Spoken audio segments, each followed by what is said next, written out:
Hello! I am glad to welcome you to our free lesson. My name is Polina Filimonova. I am the founder of the online school of confectionery art, Pauline School. For the last few years, I have been making desserts to order, teaching master classes, and studying at various courses myself. At the moment, more than 2,000 people study at our school, and a huge number of girls begin to bake cakes to order or simply constantly bake for their relatives and friends at home. If you are interested in learning more about our training, below this video you will find a link to the course information. After preparing your cake for this lesson, please submit your homework for me to check.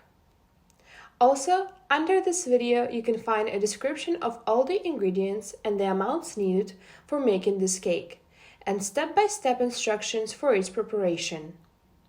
After you repeat it at home, I expect your homework to be checked. You can also find a link to submit it under the video. I advise you to watch this video to the end, because I have prepared a gift for all participants of the free lesson. Enjoy the lesson! Let's prepare a spicy chocolate cake. I will say right away that if you don't add spices here, then you'll have a classic chocolate cake.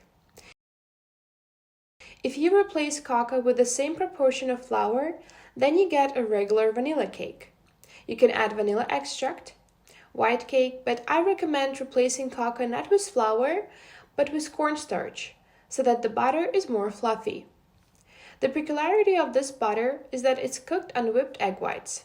Due to this, from a small amount of ingredients, we get a beautiful, tall, airy cake. This cake is quite soft. That is, I do not recommend making a tired cake out of it, placing it on the lower tire, because under the weight of the other tires it can bend. The first thing we will need to do is beat the egg whites. I will use a planetary mixer for this. It makes my work easier. But if you don't have a planetary mixer, you can beat with an ordinary hand mixer. Very often I come across a situation when pastry chefs whisk the egg white by hand. In principle, if you are confident of yourself, if you have done this before, you can try to beat by hand, but the consistency should be exactly the same that we will show you. If you have never whipped the egg whites by hand with a whisk before, then it's better to use a mixer. The first thing to do is separate the egg whites from the yolks. If you're a beginner, haven't done this before, or haven't done it so often, then I advise you to use this method. We take 2 containers. In one, we send the egg whites and yolks in the other. And after that, I add the egg whites to a large bowl where we will whisk. This is done so that if a part of the yolk got into your egg white, you spoiled only 1 egg white, and not all 6 that we need for this cake, which we will make in a large bowl. Egg white is protein, yolk is fat. If at least a drop of yolk gets into the egg white mass, then the egg white mass will not beat up to the desired state. Therefore, very carefully. Firstly, degrease the form in which you will whisk, that is, go through with a napkin, wash it thoroughly, and watch so that the yolk doesn't get there. We do the same with all the eggs.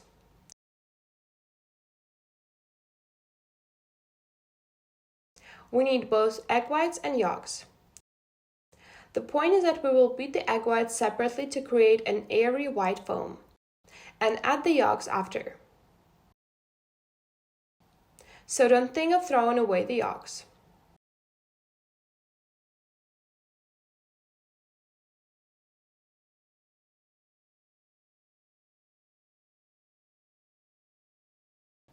So we have separated 6 egg whites, 6 yolks.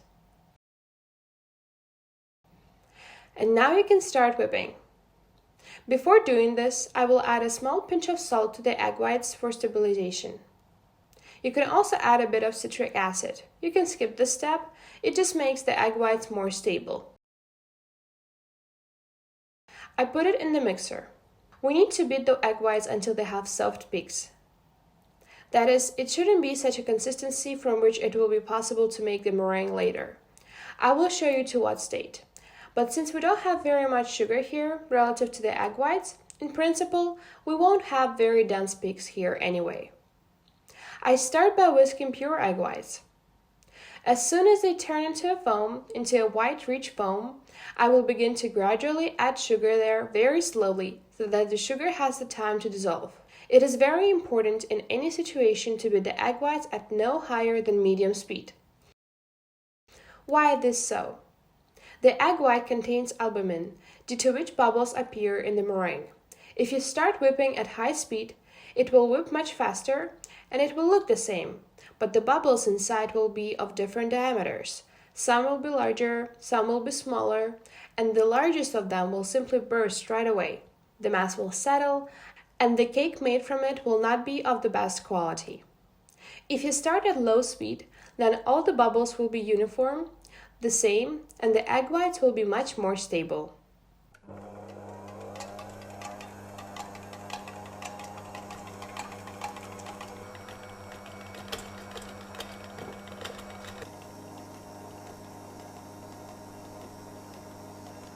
So, our egg whites have whipped up to a uniform foam, but it's still not very stable, quite liquid, because we didn't add sugar. Now we add our sugar very slowly, also beating at low speed.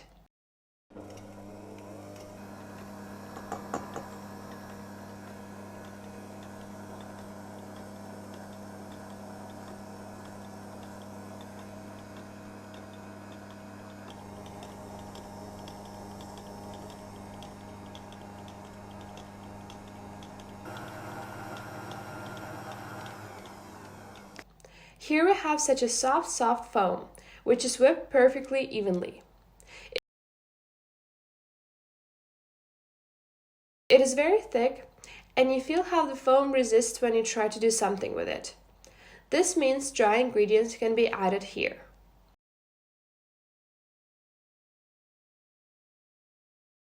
So, here we have 6 egg whites whipped with 150 grams of sugar. Now we separately take 6 yolks and beat them with a fork, or you can do this with a hand mixer. This is done in order for them to become homogeneous, liquid, and we don't have lumps of the yolks in the batter later.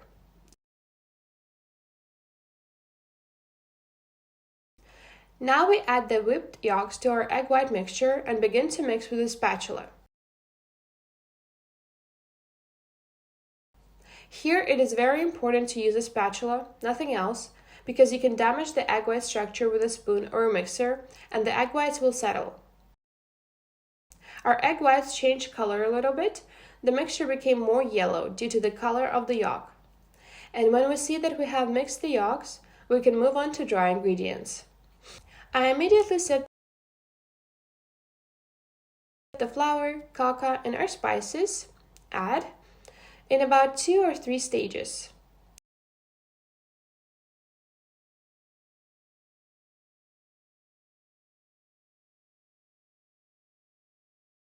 Be sure to sift the dry ingredients so that there are no such lumps left. These lumps can also be removed with a spoon, but always through a sieve.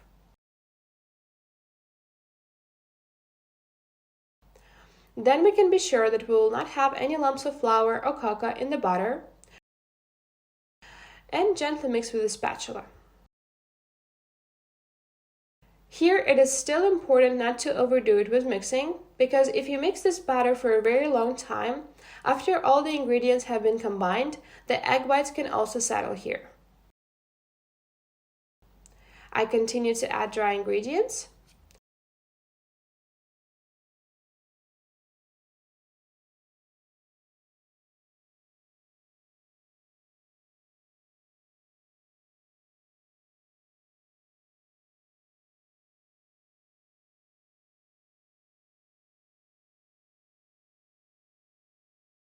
By the way, please note that in this batter I don't use either baking powder or soda. This is normal, this is not a typo, and this cake really doesn't need soda. Due to the fact that our eggs are as airy as possible, the cake will rise even without it.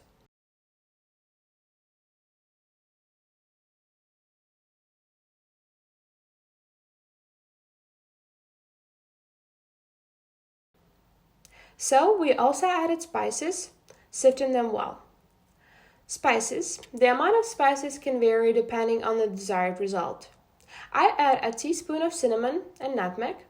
You can also take the spices that suit you. So we mix the batter until smooth. We see that we don't have any lumps of flour or other lumps left, and we can use it. For baking a cake, I use confectionery rings. They can be with an adjustable diameter, like these. They have their pros and cons. On one hand, you can make any diameter from 16 to 38 centimeters approximately. Whatever you want. But on the other hand, they eventually lose their shape and become not so round, and they very often need to be fixed, because they don't hold any diameter. That is, you will need to use some kind of paper clips, and also because of these holders, the cake will not be quite even in this side, and you need to pay special attention when you get the cake out of the mold. If you know for sure that you will make approximately the same cake, 18, 16, 20 centimeters, then I advise you to take these rings. The optimal size is 18 centimeters. In height, preferably 6 to 10 centimeters. The higher, the better. They give you the most even cake from the inside. That is, without any gaps, it's very convenient to work with them. Now I will work in this mold, fixing it to 20 centimeters in diameter. How to work with them? If we just put it on a baking sheet and pour the butter there, the butter will flow out. We take the foil and close the bottom. Be careful. Try not to have any holes, although this is not fatal in principle. We close the bottom, turn the foil over, and press it as tightly as possible to our mold.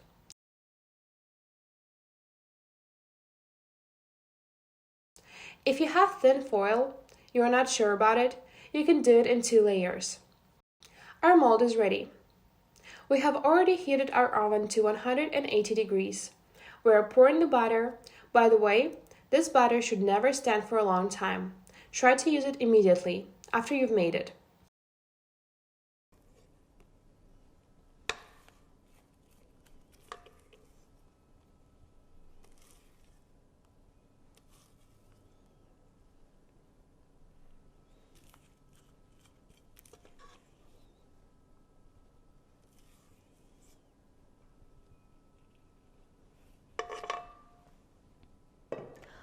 So, it's done. Put it in the oven for about 20 to 30 minutes. After 20 minutes, you can check our cake with a toothpick. So, after 27 minutes, the cake is baked. We took out a completely dry toothpick. The time will depend on the diameter of the mold you use, on the uniformity and power of your oven, and on some other factors. That is, it is always very difficult to say the exact number here. Be guided by the toothpick. Here we have such a beautiful, even cake. In the oven, it can rise a little and then go down when you get it out. But it should go down evenly, without hollows. If you get a hollow, it means most likely there were not enough dry ingredients. Perhaps you took bad cocoa. Because of this, the amount of dry ingredients was not enough for the cake. We're removing the foil. Thanks to the foil, we get a very smooth, such an even bottom. This is important, and it can be removed quite easily.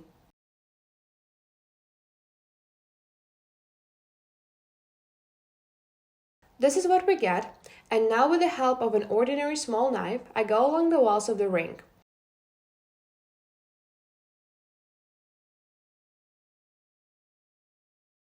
It is very important to say that your cake should cool well before this stage. That is, it is now completely cold. You cannot work with a hot or warm cake, since it's very fragile and it will simply crumble. That is, we must not rush with the cake. Let it cool.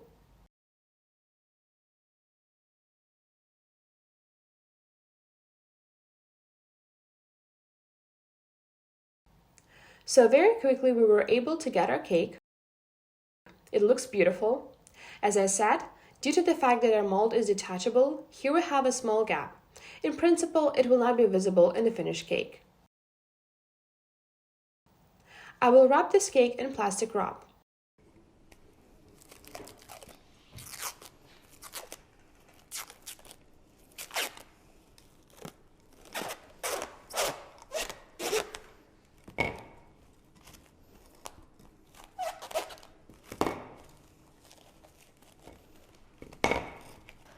and in this form I will put it in the fridge for at least 4 hours. It is best to put it away overnight. So the cake will reach the state we need, it will become obedient, airy, and it will not crumble. Also, a cake wrapped in foil can be stored in your fridge for up to a week, and you can freeze it. But if you freeze it, you also need to defrost it in the fridge, and not at room temperature.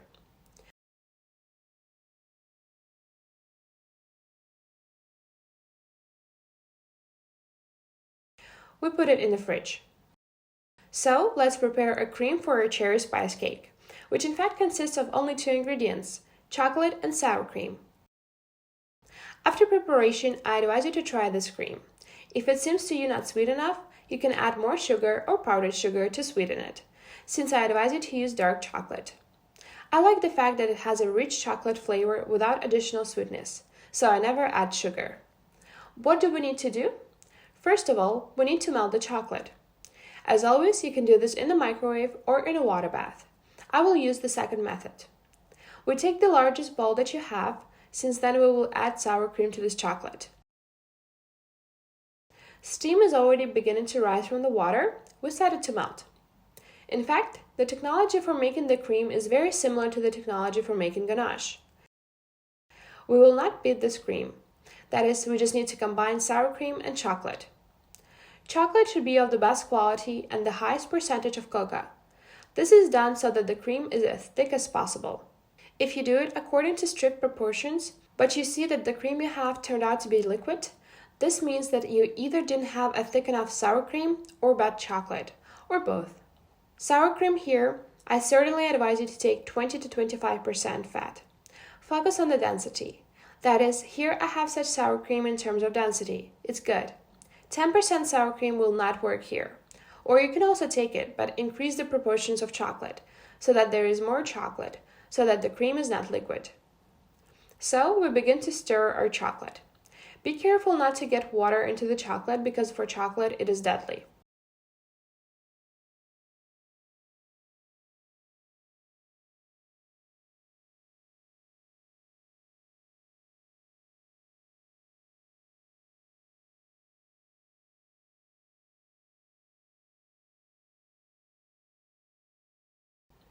So our chocolate has melted, we remove it from the heat and gradually add sour cream. So we need to divide the sour cream into 3 parts by eye and add in thirds. What am I doing? I add sour cream to the cream, to the chocolate. So I added a third of the sour cream to the chocolate and I'm starting to stir very actively, so that our sour cream is completely mixed in so that we don't form chocolate lumps. When I see that I have got a uniform mixture, I add another third.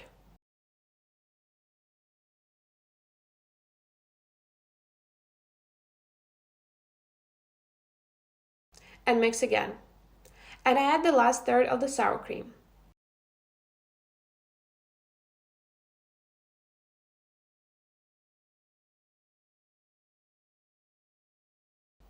Stir thoroughly again until smooth.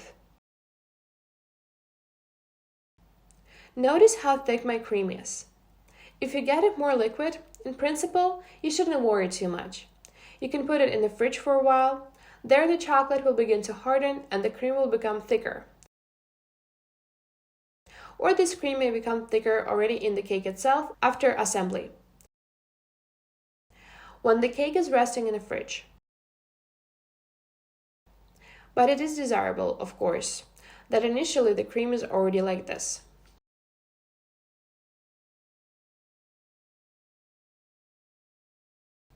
This can be achieved, as I said, by taking thick sour cream and high-quality chocolate. At this stage, you can also try this cream, determine its sweetness level. If you want to add more sweetness, you can add about 50 grams of sugar, 50 to 100 grams here. Stir and let stand for 5 minutes.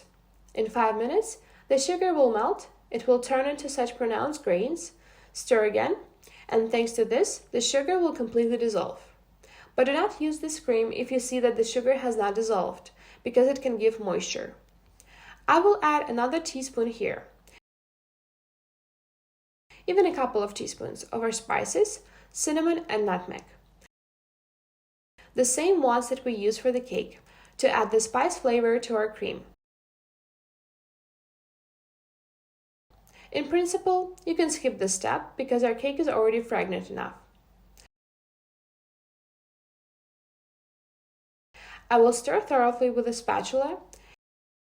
Here you need to pay special attention to stirring, so that you don't have any accumulation of spices in the cake. It will be unpleasant. In fact, this cream is very easy to stir. It is pleasant, it doesn't require whipping, because there is nothing special to whip here. Sour cream won't whip with chocolate. And it is delicious and easy to make. I cover it all with a foil in contact.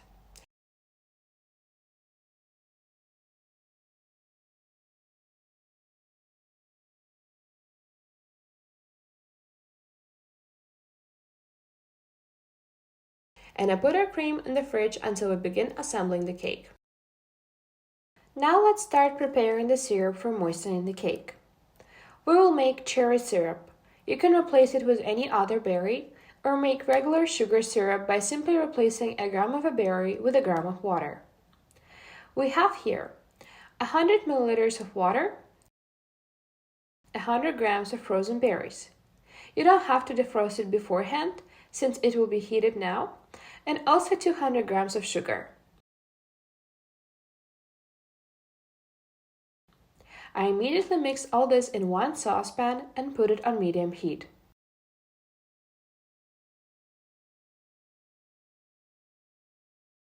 Stirring, I will wait for the sugar to dissolve. We don't need to wait for a mixture to boil, we just need to wait for the sugar to dissolve.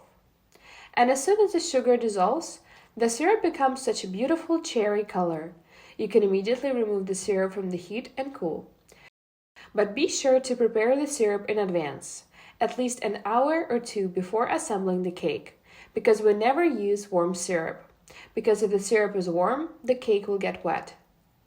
So our sugar has dissolved.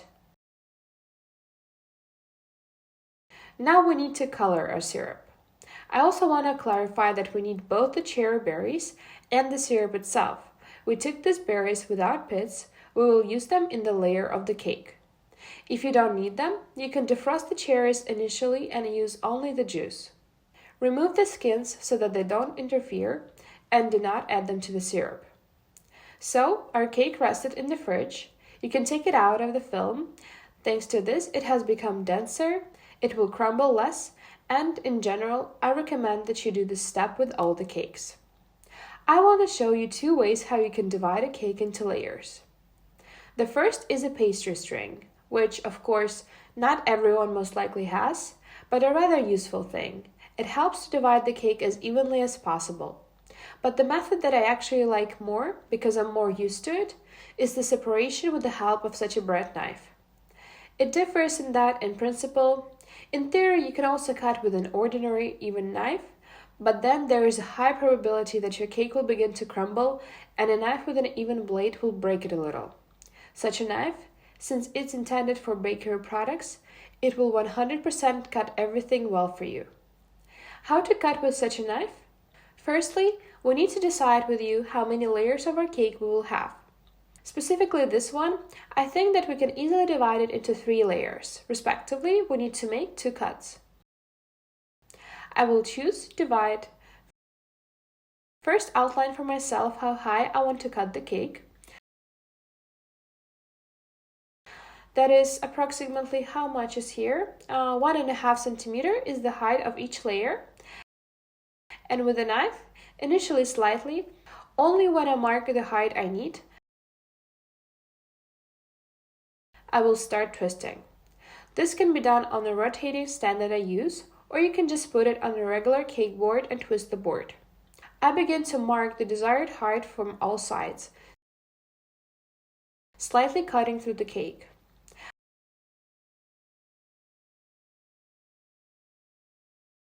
I have reached the junction of my first one, and now I can go a little deeper. When you have already developed a hand, you can do it much faster. But at first, I advise you to take your time and do it as carefully as possible. We go deeper. Our cut is already on the third circle, and every time we dip in our knife a little bit, it is very important that you always see this end of the knife. It doesn't go inside. Otherwise, your cut may be crooked. That is, we keep the knife strictly parallel to the table and just twist, rotate our cake.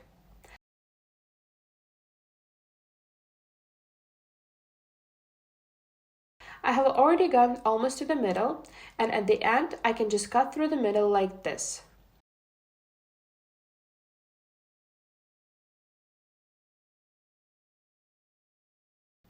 Done. Here we have such a smooth cut. Next, how to use the string. I will put our cake on a flat surface. Take a string, choose the height I need. In this case, it is 1 centimeter. It will just cut our cake exactly. And here the main task is to have both ends of the string on the table or on other dense surface, so that you don't pull up any end, so that the string goes strictly on the table.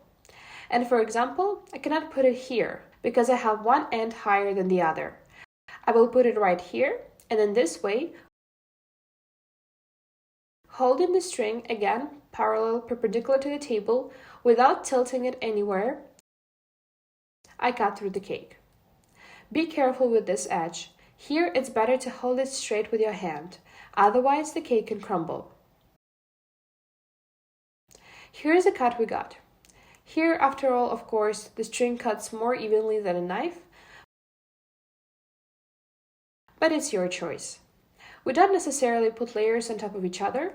When we leave them to wait until the cream or something else is ready, we put parchment between them so that the parchment absorbs excess moisture.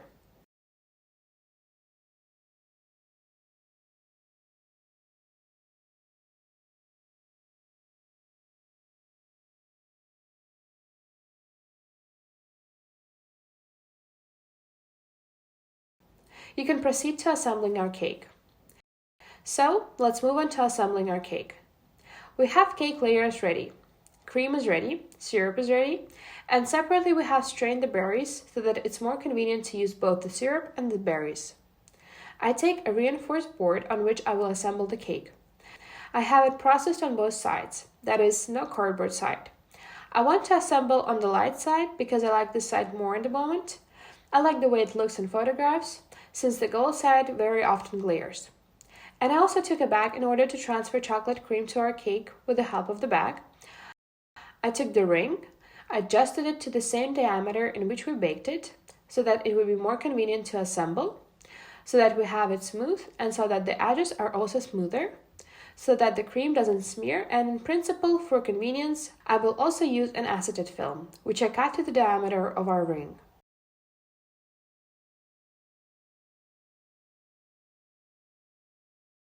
So the first thing I do is I put the chocolate cream in a bag. This amount of cream is enough for us to fill a cake with it and lay 2 layers and also level it on top with a small layer.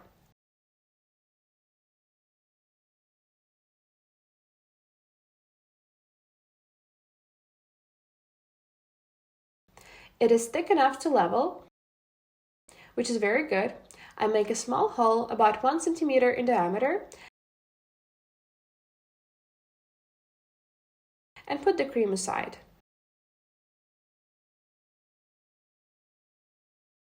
Next, I will take the syrup and cherries.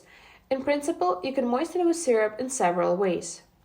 I prefer to do it with a spoon because I'm used to it. You can also use a brush or a spray bottle. That is, just fill the spray bottle, pour the syrup in, and spray our cake.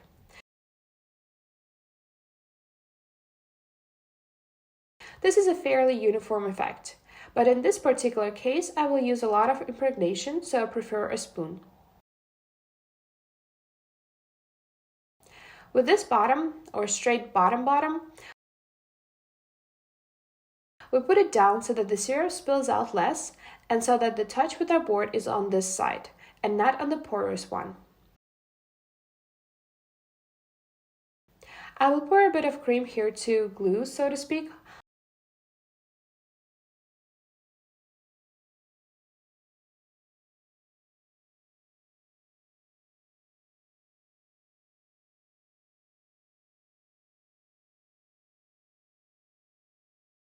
Our layer to the board. Putting the layer, I will show you the first layer without a ring so that you can see better. Then I will assemble in a ring. What do I do initially? I soak our cake with a spoon, with syrup. Look at the consistency of the syrup. It turns out to be quite viscous. We don't soak the very first layer too much, so that the syrup doesn't leak out of the cake.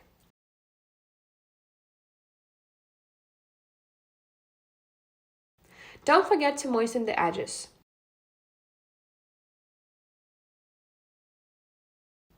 We completely moisten the first layer, and then we apply our cream in one layer. In principle, this doesn't have to be done through a bag, you can also use a spoon.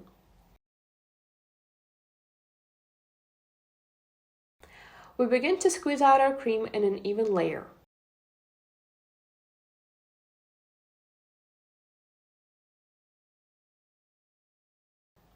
The layer of cream turns out to be slightly thinner than the layer of cake.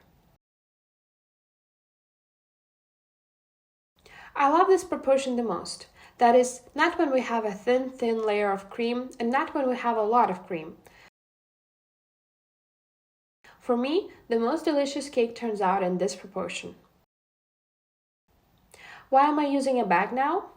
You can use a spoon, you can use a spatula, but thanks to the bag, the layer is as homogeneous as possible. That is, you will not have a situation when in one place there is a lot of cream, in another there is not enough. You will have an even and beautiful cut.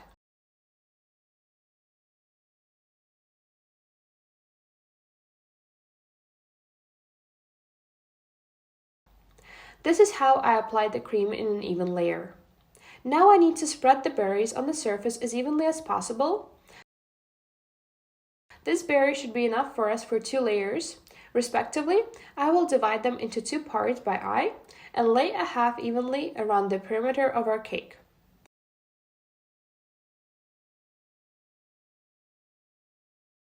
I press a little, but in principle they will press in on their own when we put the next layer on top.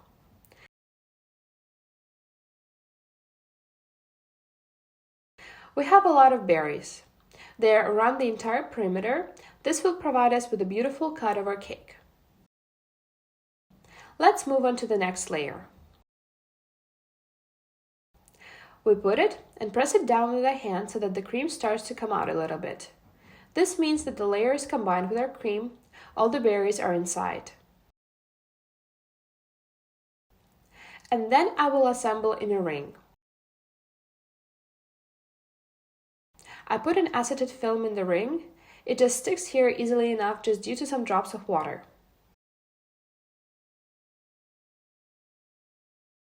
And together with the ring, together with the acetate film, I put on this ring. It is very convenient to assemble in a split ring, because you can do everything of even size.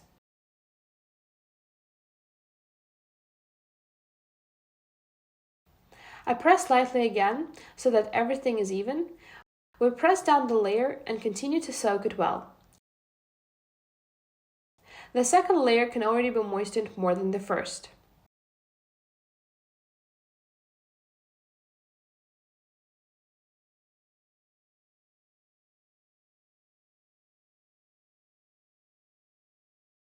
Moisten the layer and lay out a layer of cream again.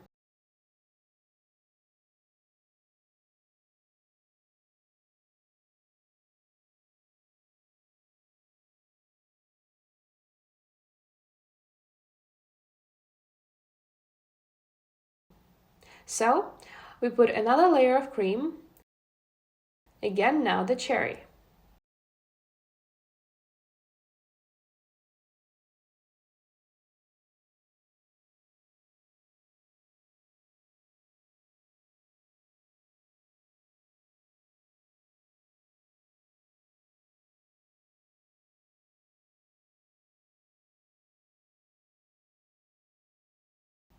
and we lay out the last layer of the cake. It is very important to lay it out with the porous part on top so that it absorbs the syrup as much as possible.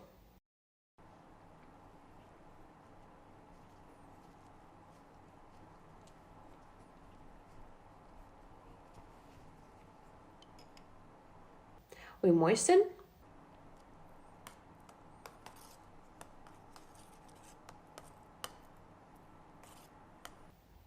I will press the already impregnated cake with my hand a little more to level it.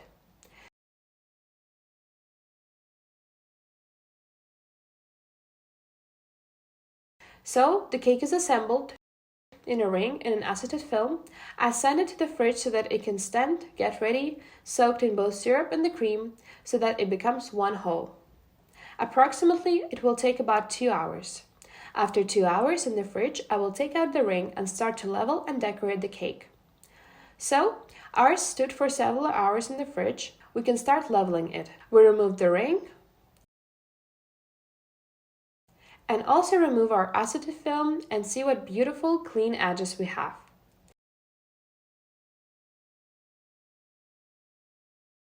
In principle, you can leave the cake almost in this form, slightly rubbing the edges, but I want to show you exactly how to make the cake even.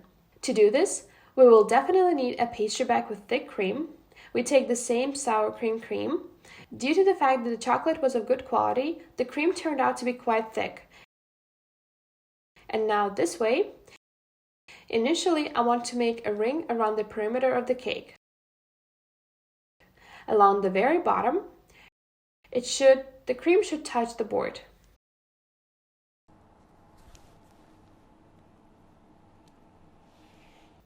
Thus, I will be sure that there will be no holes between the cake and the board.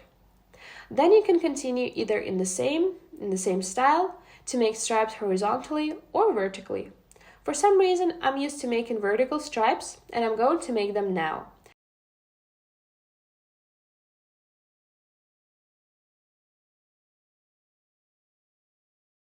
I will close the hole here a little, and in this way, slightly going beyond the top of the cake, the stripes must be pressed against each other along the entire perimeter.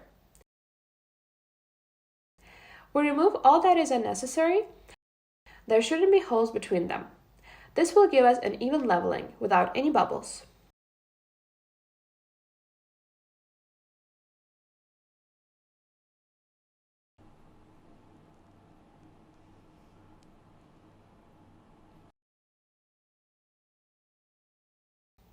Thus, we go over the entire surface of our cake. So, I'm already getting to the beginning. I packed our cake almost completely in such a fence.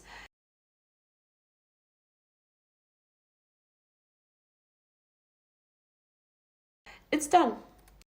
Here's what we got. Once again, we will make sure that we have no cracks anywhere. If we see them, then we close them.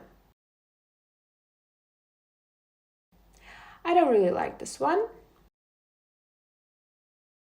Excellent. Now let's also see that all the cream extends beyond the boundaries of our cake by exactly that approximately 1 centimeter, which we have at the edges. That is, here, for example, the cream ends in the same place where the layer is. And we need to add cream here, so that the sides are high everywhere. So it's done. Now we can start leveling our cake. For this, I will use a small spatula and a bigger one. The first thing I will do is smooth out the cream slightly so that it becomes even. Of course, it's very convenient to use a rotating stand here, but in principle, you can do without it. If you want perfectly leveled cakes, then of course it will help you a lot.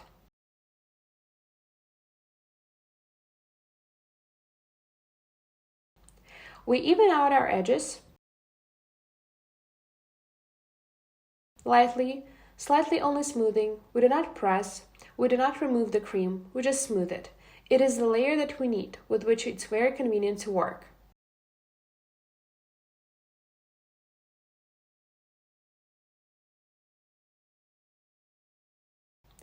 I always take a glass in order to remove extra cream. This is necessary throughout the entire leveling process. You need to constantly remove the excess cream from the spatula, otherwise it will prevent you from achieving the perfect smoothness of the cake. Then why did I take such a spatula?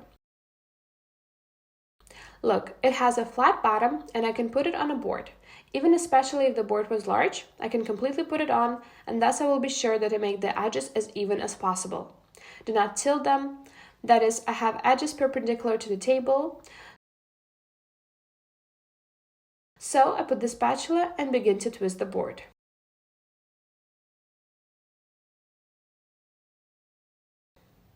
Here, where I paused, a crease is visible, and I remove it. If I push the spatula off the cake, then I must immediately remove all excess cream. That is, I don't start to go over again. You will have a spot in the cake where I see a gap. There I go again.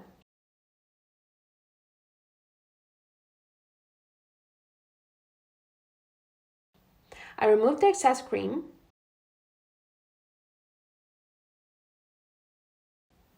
I remove the excess again, and so on all the time. The timing of your leveling depends, of course, on your skills and experience, and on, let's say, the ideal leveling you want to achieve. So, I leveled our edges, now I will do the top. I will also apply cream from the back, the same thickness as I applied it to the edges of our cake.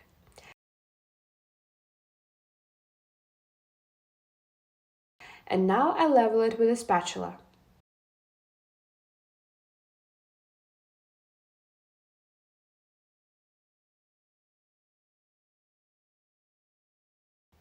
Why do we use a pastry bag for leveling? Firstly, it provides us with an even, uniform layer.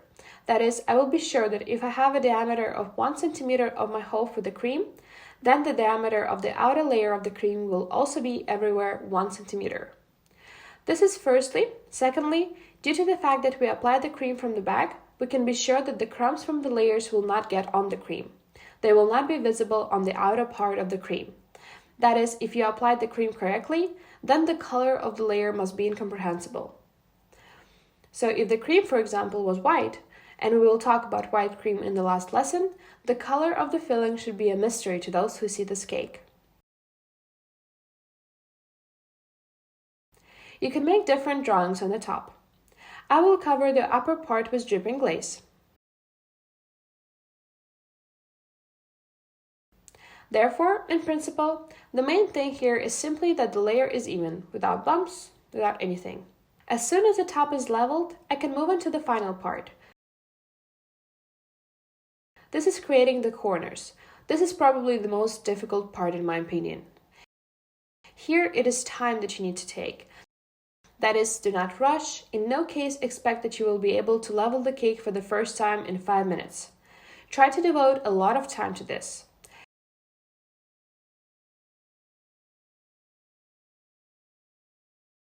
Initially, I go with a spatula.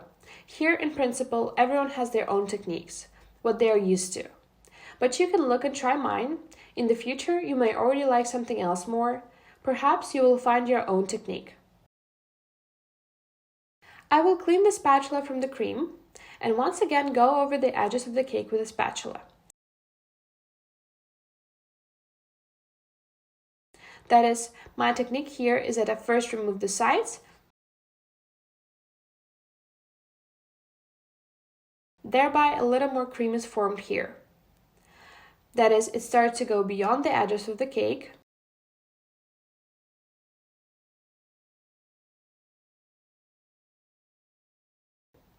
Then I take the spatula. I also constantly clean it and put these very edges inside.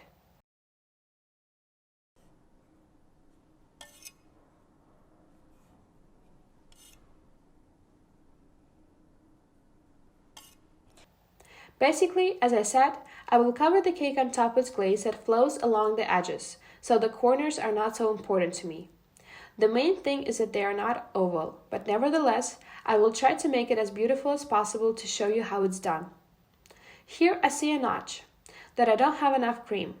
I take the cream from the remains that I have, level and continue. The main thing is to level the corners inside the cake, so that they don't stick out, so that they are neat. Again, I will go over the edges with the spatula.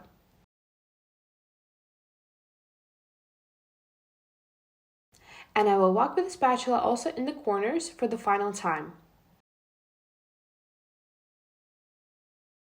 For the final touches, I'm working on some of the little corners that stick out. I'm already confident in my sides that they are very even.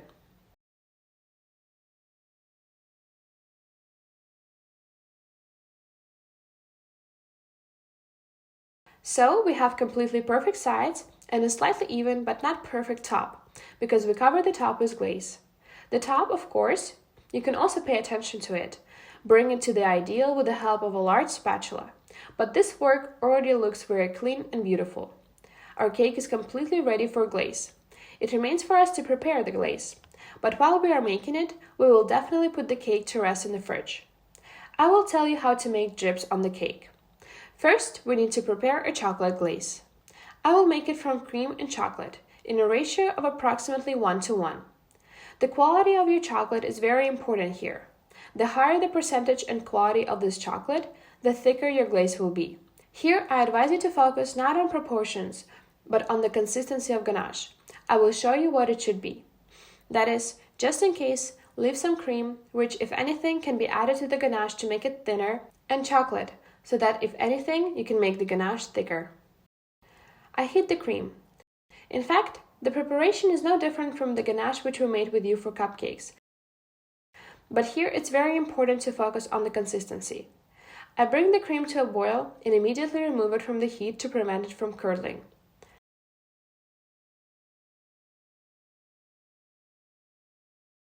So, I pour the chocolate with hot cream.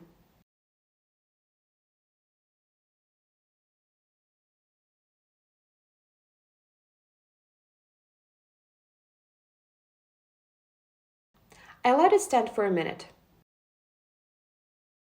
So, a minute has passed.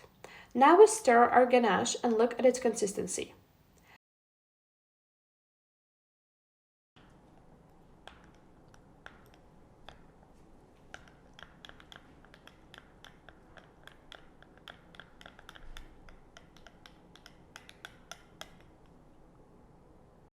We have got a rather thick ganache. It is certainly too thick, so I will add more hot cream here.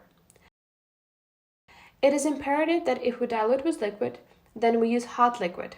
That is, cold cream will not help us here, since it will cool the chocolate very much and it will become thick.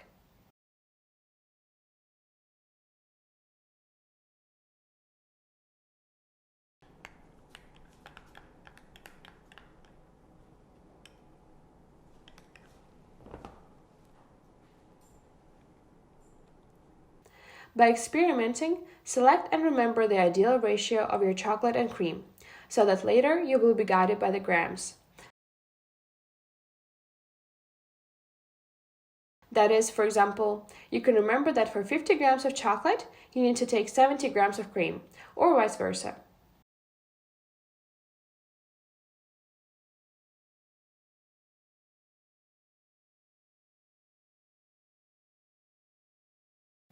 The consistency of the finished ganache should turn out to be viscous. That is, it should drain straight. It is this consistency that will give us thin, beautiful drips. In fact, the thinner you have the ganache, the thinner and smoother the drips will be. So, our glaze is ready. We can move on to decorating our cake. First of all, of course, you need to make drips and pour chocolate on top. Look, our board got naturally dirty as we leveled the cake right on it. There are several ways to make sure that the board stays clean. Firstly, you can initially put the layers on sheets of parchment paper, which then, at this stage, just remove them before applying the glaze. Then the board will be clean. But since we have quite a smooth board, that is, it is processed, we can simply wipe everything from here with a damp cloth. This is very easy and convenient to do. I go through with a damp cloth.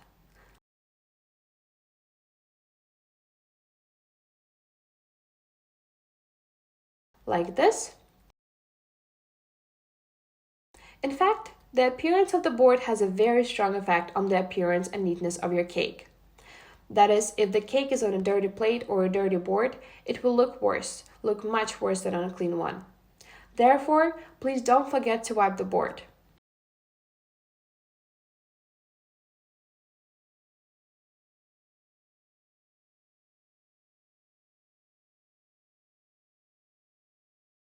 I go through with a damp cloth and then remove the residue and excess moisture with a dry one.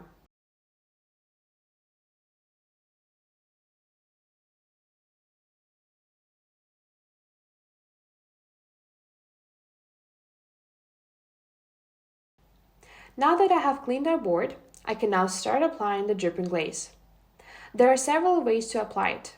I love both and I will show you both too. First, you can apply the glaze with just a teaspoon. First, we make sure that we have the consistency we need and then do the following. It is important to push the droplet when creating drips.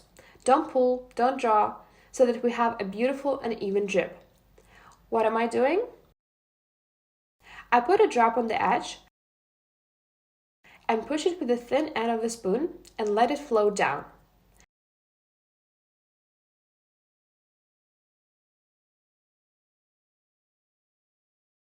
The size of our droplet will depend on the consistency of our glaze.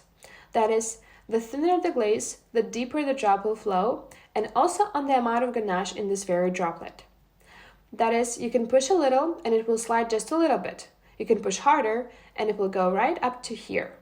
In principle, I love it when some droplets flow straight down to the board, but this should also be in moderation. Make sure that such puddles do not form here. Sometimes it looks slopey and unaesthetic. The second way is to work with a pastry bag. I specifically take the smallest pastry bag. In this case, it is most convenient for me to work with it. I pour a bit of glaze into the bag.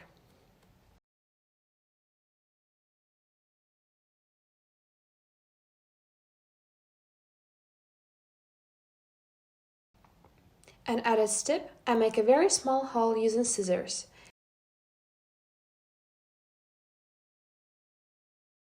It should be literally a few millimeters.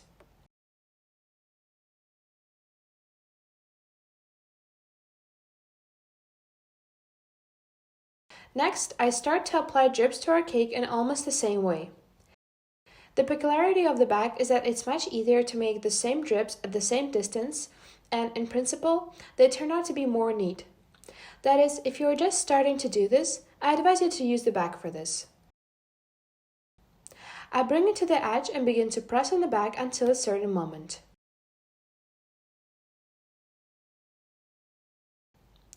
When you let go, you must be prepared for the droplet to still flow down. And I can do the same further very quickly.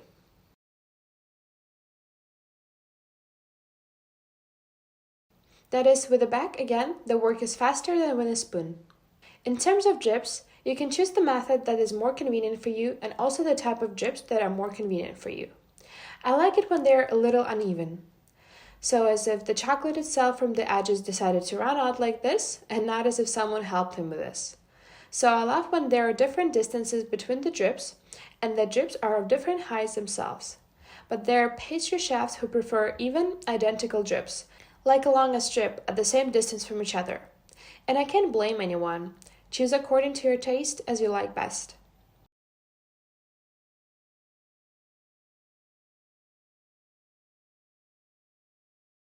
Then there are several options for working with the cake. You can leave drips around the perimeter and cover with chocolate, for example, the edges of the cake, and make a wreath from decorative elements. You can have pieces of chocolate or berries turned into such a wreath around the cake. And leave the middle creamy. But then the middle, of course, has to be perfectly leveled. But I also want to close the middle with chocolate.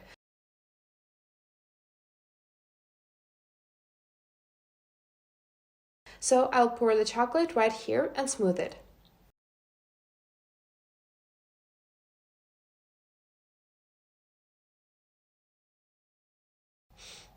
I also want to say that the cake on which we make these drips must be from the fridge, so that the drips set as quickly as possible. The chocolate cools down due to contact with cold cream, and the drips don't float too low after all.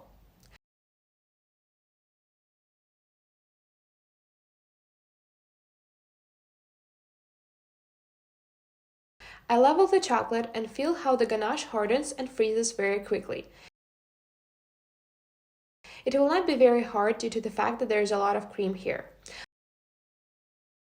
But nevertheless, it will not be as liquid as it is in our glass here.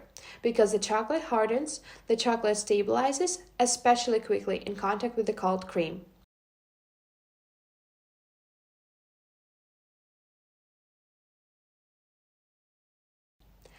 I will make such a drawing on top of the cake. You can also level it with a spatula, for example. If you perfectly level the cake, the edges of the cake you make nice drips and nicely cover the top with chocolate, then in principle your cake will already be super attractive and beautiful. You can probably not even do any decor. This will be a minimalist cake. Or put some small decorative elements in a circle, so that there are just a few of them. But I will show you the maximum, and now I will decorate the cake with fresh berries. So let's start decorating our cake with berries. I take fresh berries. You can find them in large supermarkets now, or at the markets, or in the summertime there are many places. I understand that this is a seasonal product, and you cannot find it in all cities, but I want to show you this decor, how to make it look as tasty as possible, in my opinion, using berries. So I take strawberries. Rarely and usually at the request of customers, I remove a green stalk, because I believe that greens, in principle, look very fresh and tasty here, and the strawberry looks 100 times more appetizing when it's with the stalk. I understand that it's not always convenient to eat, but nevertheless, I leave it, because it looks very appetizing. That is, you again can see for yourself whether you want to leave the greens here or not. An important thing, if you do the decor in a circle, don't occupy the center. That is, you don't need to put something in the center after the circle design. It doesn't look impressive. It looks ugly, no one likes it anymore. If you make the space entirely from something from above, then do not make a flat decor. Make it seem like an elevation, a hill, even if this elevation is very small, but it should still be here. And I also love in any decor that all the elements look in one direction, either clockwise or counterclockwise. That is, if I put one berry here, then the second berry will also look counterclockwise, like all the decor elements. I always start with the largest elements. I have strawberries. And then I gradually move on to the smallest. Here, for example, there is a lot of greenery. I can remove a few leaves. And I can make some shorter so that it doesn't look like a growing carrot in the garden.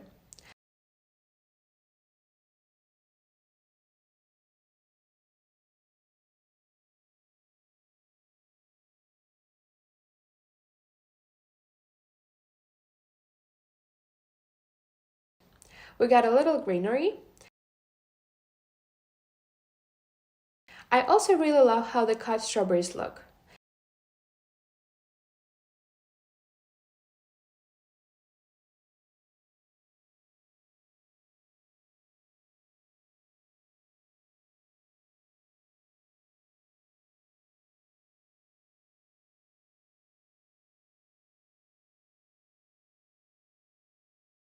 I will put a berry here so that it creates an elevation for me at the final stage of the decor.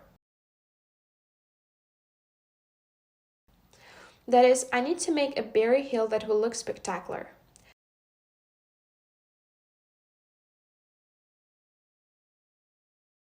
And therefore, after all, I need to follow the composition and try to have all the decor elements spread out evenly. Not a crowd of strawberries here, raspberries here, blueberries elsewhere, but that everything is the same everywhere.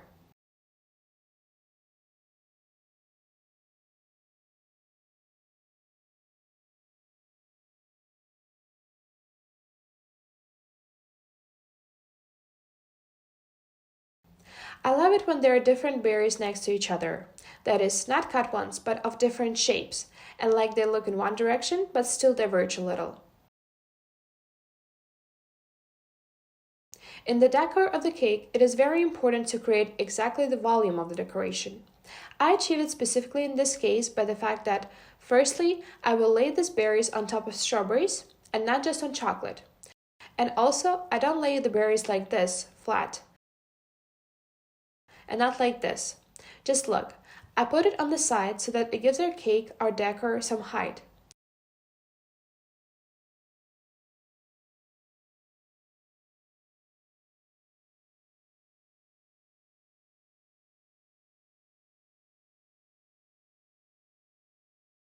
It is convenient to do this on a rotating board because I can see how my decor looks from all angles.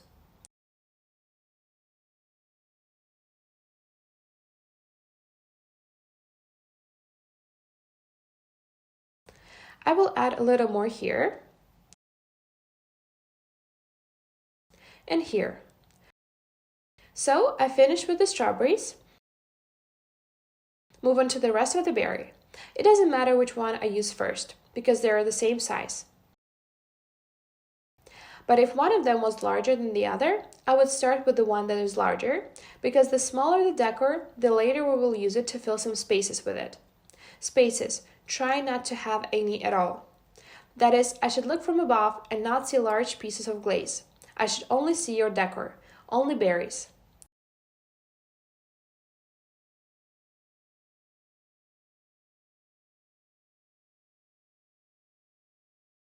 I'm never afraid to put a berry not inward by thrusting it, but simply from above.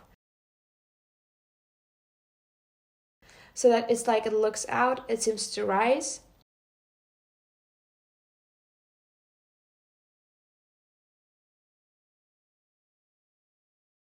We need to achieve this effect of a hill, as if the berry just fell on our cake by itself.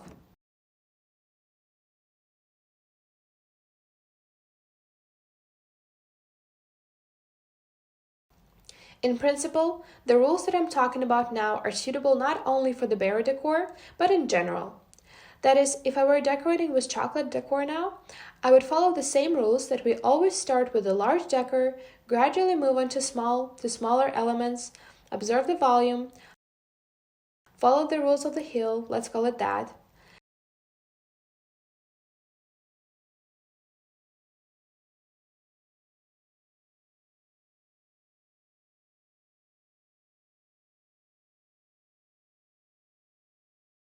Again, I will now look at the cake from all sides and see where else to add.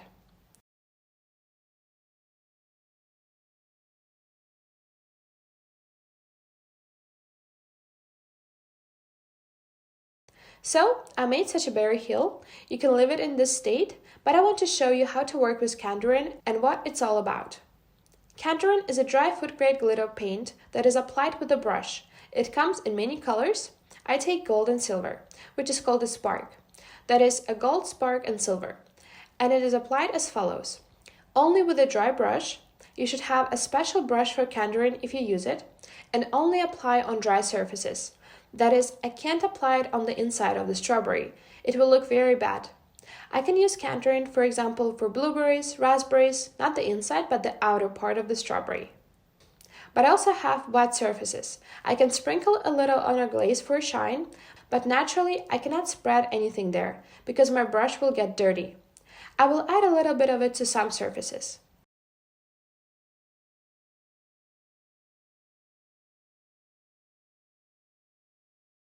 Because I really like the combination of bright colors and don't even want to dilute it with anything. But on the other hand, I want to show how to work with Candurin in general.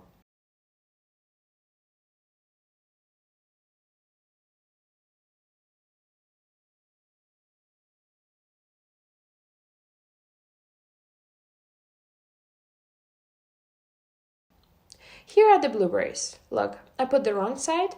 I need to turn it over.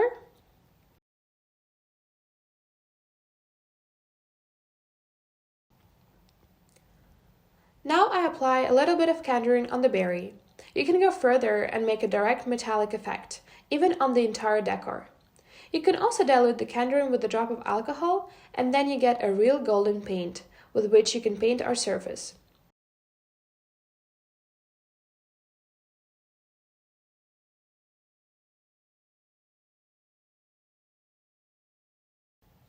So, we processed blueberries with Canderin. Now I want to add a few more of these beets. I have a little of them left because I love them very much. You can also find them in pastry shops, they're edible.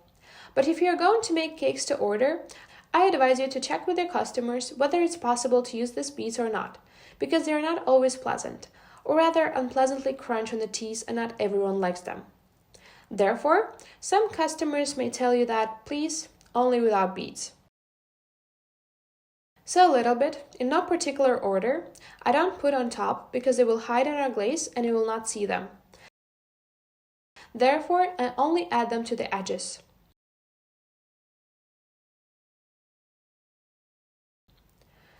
So our cake is ready. I finished its decor. It will be stored for 72 hours in the fridge. I hope that everything in this recipe was clear for you. Enjoy!